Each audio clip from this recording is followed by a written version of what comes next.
You better marry her before someone else does, I laughed, nudging my best friend as Emma, his ex, walked over and handed me a plate of ribs. The joke slipped out easy, carried by the comfort of a warm summer evening and the hum of backyard chatter. Everyone laughed. It was just one of those lines people throw around to keep the mood light. No one thought anything of it.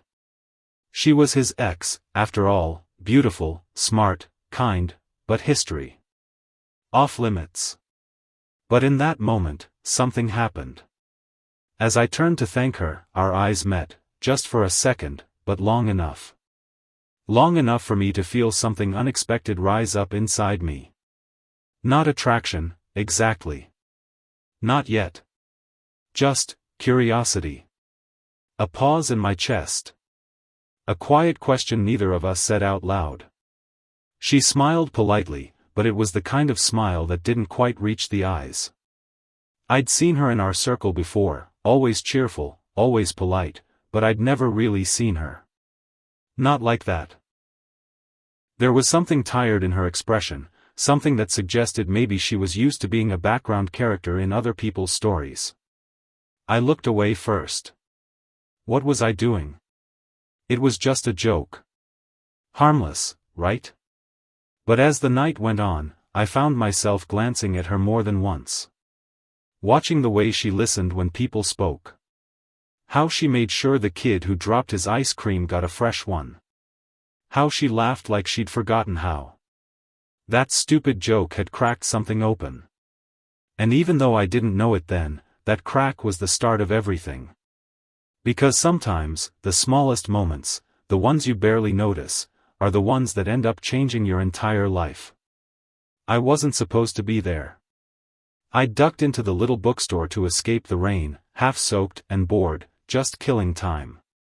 And there she was, Emma, browsing the fiction aisle in a faded hoodie, her hair damp and curling at the edges. We both froze for a second, surprised, amused. Then we laughed. It was awkward, but not uncomfortable. We started talking, casually at first. About the weather, the smell of old books, how no one really reads paperbacks anymore.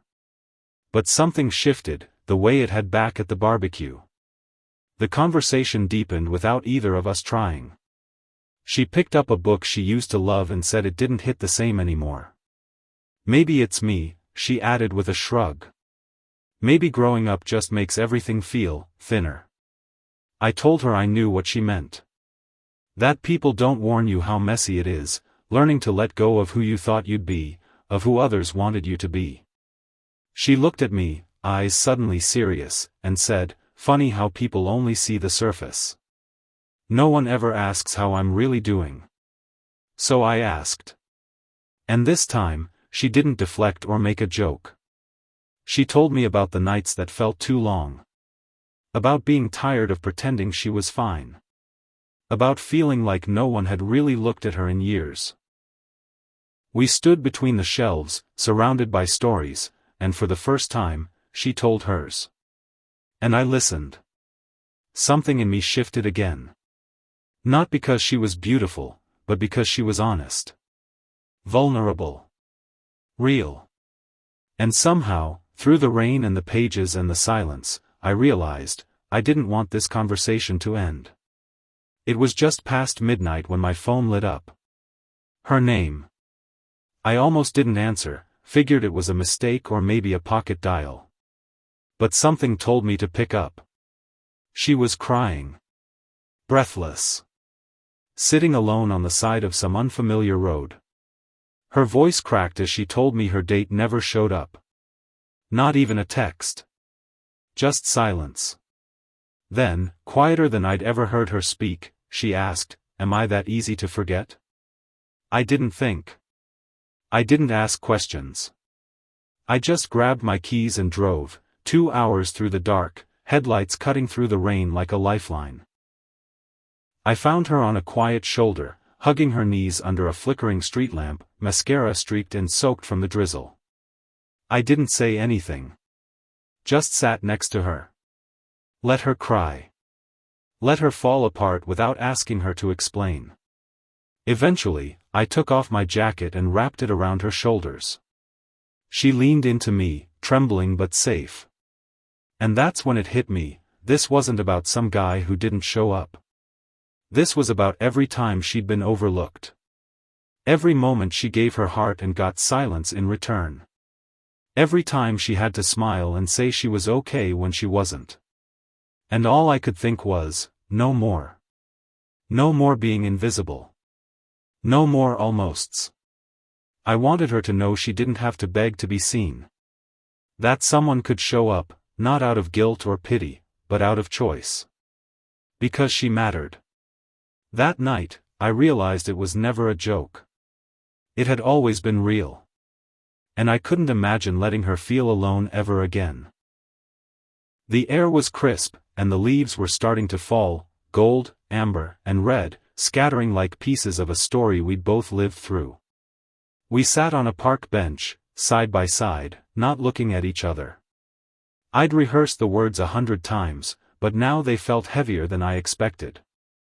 "I need to tell you something," I said, and my voice didn't sound like mine. He glanced over, eyebrows raised, waiting. So I told him. About the bookstore. The late-night call. The way she made me feel like I wasn't sleepwalking through life anymore.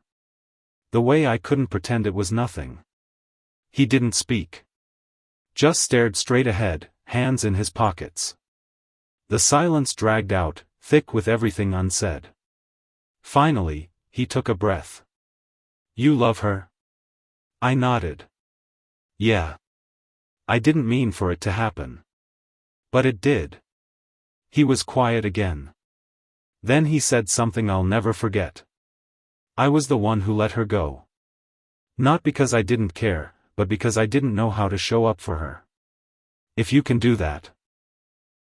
If you make her feel seen, don't hold back." I looked at him, surprised. I expected anger. Maybe betrayal. But all I saw was clarity. A kind of peace. "You sure?"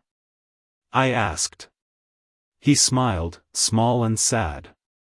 "I'd rather see her happy with you than broken by someone else." His words weren't just permission. They were something more, a selfless kind of love, the kind that lets go so someone else can thrive. In that moment, I didn't just feel relief. I felt respect. For him. For her. For the strange, winding road that had brought us all here. And I knew, I wasn't walking away from a friendship. I was stepping into something deeper. Something real. The backyard looked different this time. Strings of fairy lights danced in the evening breeze, and the smell of fresh flowers floated in the air. Familiar faces surrounded us, friends, family, even my best friend standing by my side, calm and proud. Then the music started. And there she was. Emma. Walking toward me in a simple white dress, her smile quiet but sure, her eyes locked on mine like they'd always belonged there. Graceful. Brave. Fully hers, and somehow, still choosing me. My throat tightened as the moment wrapped around me like a memory I hadn't earned. And then it hit me. That stupid joke. "You better marry her before someone else does," I had laughed once, not knowing that the universe was listening. That it was already writing a story I couldn't see yet. Only now, I wasn't laughing. I was crying. Not from nerves. Not from fear. But from something deeper. From gratitude. For every wrong turn that led to the right one. For the rainy afternoons, the broken moments, the hard conversations. For the second chances life rarely gives twice. Because sometimes, life plays tricks on you. And sometimes, it hands you exactly what your heart has been searching for, hidden in a moment you thought meant nothing. A joke. A glance. A single question held too long. Now, here she was. And as I took her hands, I didn't promise her perfection. I promised to never let her feel invisible again. To always show up. To choose her, every day, without hesitation. And as our vows hung in the air like a soft prayer, I knew. This wasn't just the end of a story. It was the beginning of a forever I never saw coming. In the end, this story wasn't about falling in love, it was about recognizing love where no one expected it to grow. It was about the quiet power of presence, of showing up when it matters, and the courage it takes to choose someone fully, without fear, without apology. What started as a careless joke became a turning point. A moment that cracked open something real. Through heartbreak, late-night phone calls, and difficult conversations, two people who once stood in the background of someone else's story found their own. And the greatest twist? It all began in laughter. Because life has a way of hiding its most beautiful truths in the most ordinary moments. A joke at a barbecue. A chance meeting in a bookstore. A tearful call in the middle of the night. And somehow, all of it led here, to a love that was never forced, only found. It reminds us. Kindness matters. Listening matters. Showing up matters.